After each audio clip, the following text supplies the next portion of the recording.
Hey, my name is Limbo. Welcome to my review, and this is why Once Human is a really fun free-to-play game. The shop? Yeah. This game? Go to shop.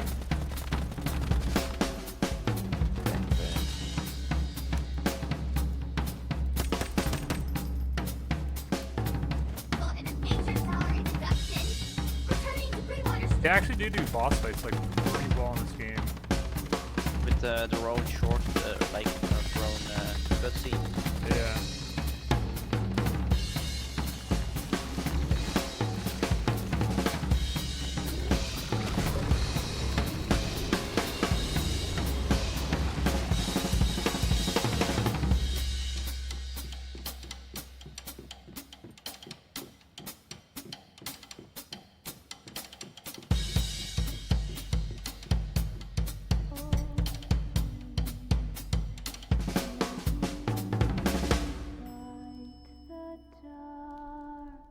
Look at the microwave.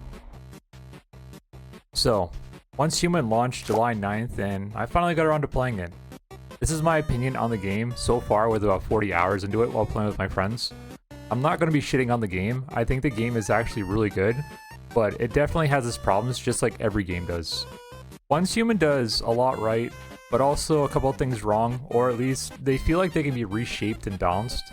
If you're here for a very simple review and you want to know if the game is worth playing, the answer is yes, absolutely yes. This game does so much right, and honestly it was just straight up mind-blowing at times. I'll be splitting this review up into 9 different sections with time codes available in the description down below. And with that out of the way, let's discuss Once Human. Once Human is a multiplayer open-world survival game set in a strange post-apocalyptic future. Unite with friends to fight monstrous enemies, uncover secret plots, compete for resources, and build your own territory. Once you're merely a human, now you have the power to remake the world. This is a summary that Google provided. I'm not really that big into stories for games, but I'm all for them. I'm the kind of loser that literally skips past every piece of dialogue I can just so I can continue playing the game. I will say though, I sat through every cutscene that the game provided up until level 50, and I was pretty impressed. Whomever came up with the aesthetic for the game and the boss design, that is some excellent premium work. Seriously, give yourself a pat on the back for that. Except for the spider bosses. They seem pretty generic, but at the same time, spider bosses are almost always generic. Ooh, I shoot webs at you, pew pew, got you, now I jump at you, now I attack, wow, crazy attack pattern, wow. I don't want to be that guy who says they were inspired by Dark Souls, Elden Ring, or Bloodborne, from software in general. But at the same time, you can clearly see some of what they're going for. One of the bosses in particular really reminds me of Dark Beast Parl from Bloodborne. If you plan on playing that game, you'll understand what I'm talking about. I don't really want to ruin it. Other than that, I haven't really seen anything. The enemy design is pretty original, and I was just kind of nitpicking, I guess. The bus with legs, though, that is so f***ing cool. No matter how far you are in the game, that's always going to be something awesome to see. I don't really have anything else to say about this section besides this setting is really dark and gloomy, and it's done really well. So we're going to move on to gameplay.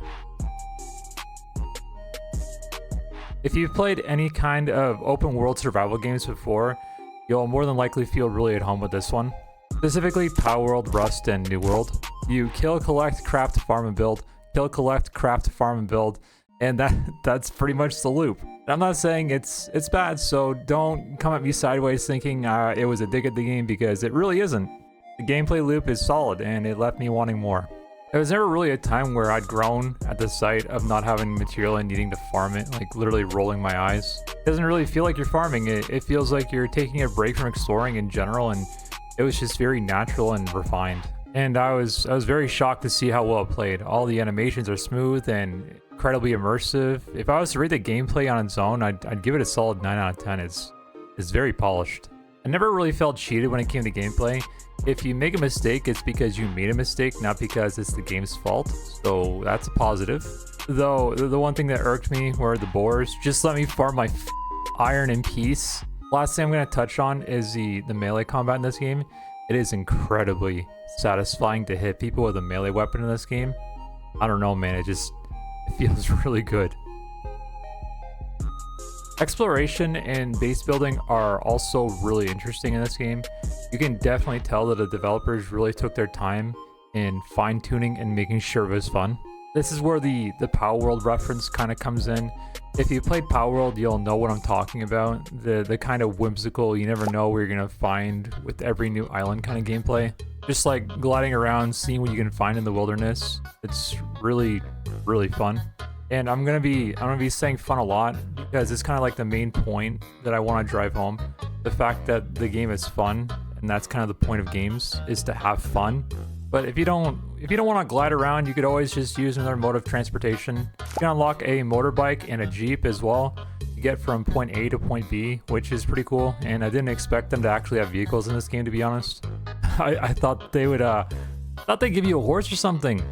But regardless, it's a welcome addition, and it makes travel a lot easier, especially seeing as how you can unsummon your vehicle and literally resummon it wherever you want. The world is also littered with quests, anchor points, fast traveling points, loot, enemies.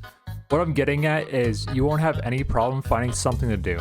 And the world feels lived in, which is one of the most important things to nail in a game if you're going to be doing an open world. Like look at the first Ascendant, wow, that world does not feel lived in the slightest. Like, it feels completely barren and devoid of life. There's also a lot of really big cliffs, and you can actually set up your base on these cliffs, which is really cool.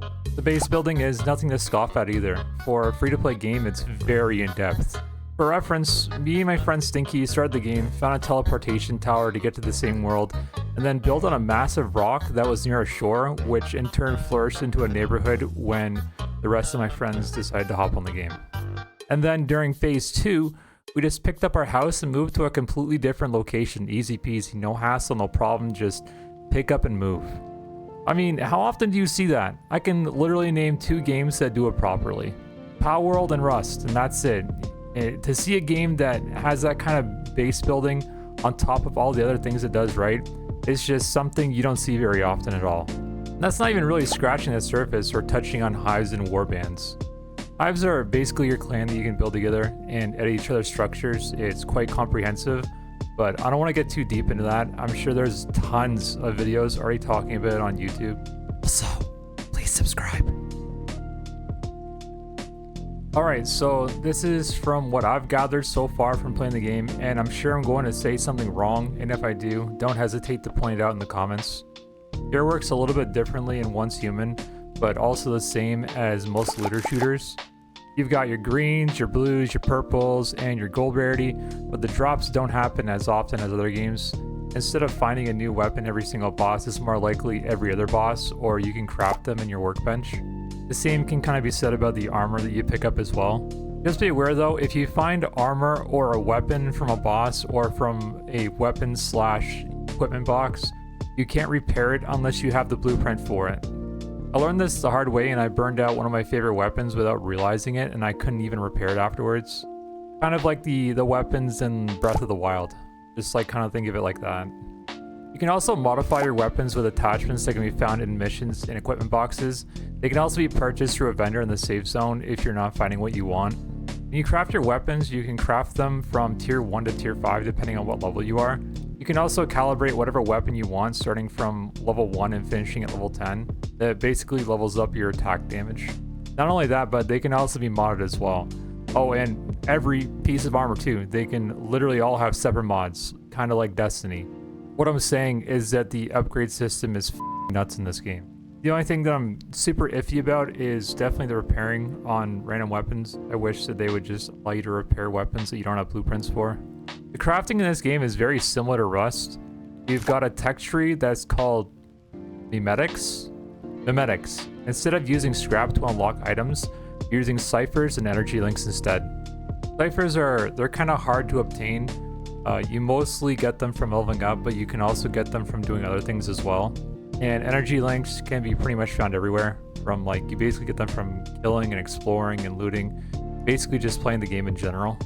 Energy links are also needed for making a warband, crafting, and teleporting to teleportation towers you unlocked. Oh, and make sure you get electric furnaces. Seriously, they're so fucking worth it, dude. They're so good. Remember when I said you can craft guns? It works a little differently in this game. Instead of finding gun parts throughout the world, you can just craft them with raw material, which is a welcome change to any game. Finding raw material will always be easier than having to hunt down a specific part from a specific boss. Here's looking at you, the first Ascendant. But to wrap this up, mimetics are how you progress through the game, and if you're not unlocking, you're not progressing. The microtransactions are what you'd expect from a free-to-play game. They're not awful, but they're also not great. You can purchase an outfit for as little as $5, but the more expensive ones are somewhere around $30. The skins are pretty mediocre at best, but then again, I haven't really felt pressure to buy anything. A lot of the things in the shop are just skins for your characters, weapons, and furnishings for your base. If this was a paid game, it might be a little different, but it is a free-to-play game after all, so they've got to make their money somehow. It's just how it works.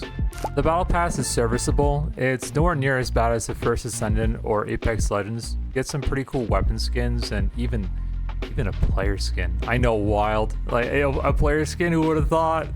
You also get materials and keys if you want to grind to the end game. But the only thing that I can't really agree with is the meta pass. I mean, seriously, off a subscription on top of a battle pass on top of microtransactions. I get it, you don't need to purchase it, but Ubisoft pulled the same shit a couple of months ago with Rainbow Six Siege. Why does every game company insist on milking their player base for every nickel and dime they have? I mean, I guess it is what it is, right? Also, don't participate in the wish granting machine. It's basically just gacha. Save your money and buy what you want from the vendors. It's not worth it at all. At first, when I saw the piecemealing, I was really against it. It just kind of left a really bad taste in my mouth. Historically, games that piecemeal generally turn out to be really games, and they don't retain audience, but I feel Once Human is kind of the exception to the rule, and it kind of makes sense the way they do it. Let me explain. Once they hit the level 30 cap during the first phase, I had absolutely no intention on coming back, and I thought, yeah, I got a pretty good idea of the game, and it's a shame, but it is what it is. But once the second phase started, I began doing missions again, and it kind of sucked me right back in.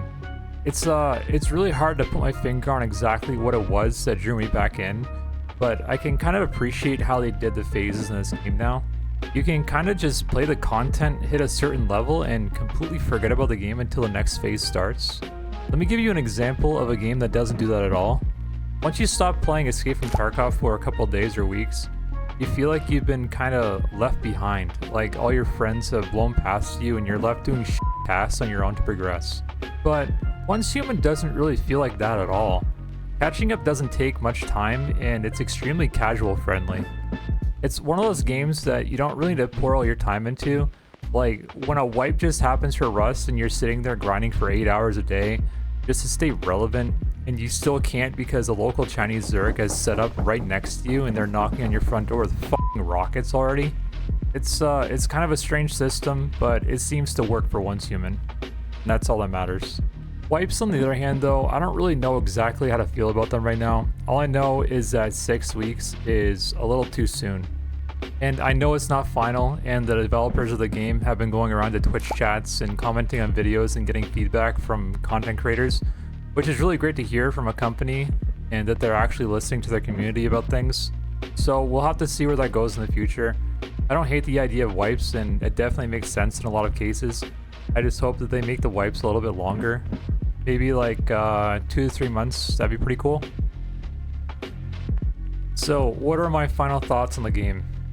The game is fantastic for what it is, but the live service portion I think could definitely be worked on a little bit. The only thing that really drags the game down for me is probably the wipe cycle, and if they nail that and get that sorted out, they'll definitely be in a really good spot for future development.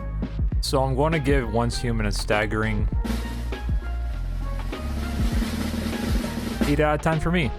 It's not perfect, but it's got a really strong development team behind it. And I'll be straight, if this game doesn't find an audience, I'll be floored and mind-boggled. If you guys learned anything new from this review, make sure you guys hit me with a like, comment, or simply just subscribe. It's all free and it really helps out with the channel. Thanks for watching, and I'll catch you guys in the next one.